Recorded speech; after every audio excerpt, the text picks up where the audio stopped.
Hey everyone! Today we're taking a closer look at a major arrival for the European market, the Toyota Land Cruiser 300 Performance Hybrid.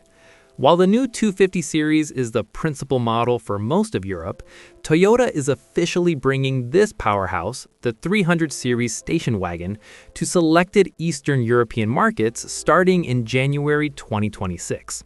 We're looking at a 3.5-liter V6 twin-turbo system that delivers 457 horsepower and a massive 790 newton-meters of torque.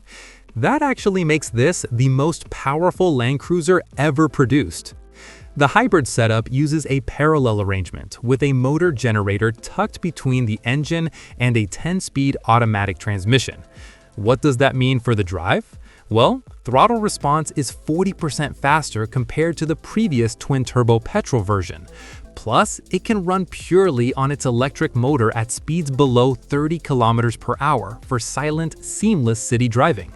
Now, for those worried about its off-road DNA, it still has a 700mm wading depth, and the battery housing is fully waterproofed. In Europe, we're getting three specific equipment grades: the VX, the more aerodynamic ZX, and the GR Sport, all featuring a 5-seat interior layout. Inside, you've got dual 12.3-inch displays for the driver and infotainment, a 14-speaker JBL audio system, and some serious off-road tech like multi-terrain select and crawl control. If you go for the GR Sport, you even get the EKDSS system, which automatically adjusts the anti-roll bars to keep your tires on the ground when things get really bumpy.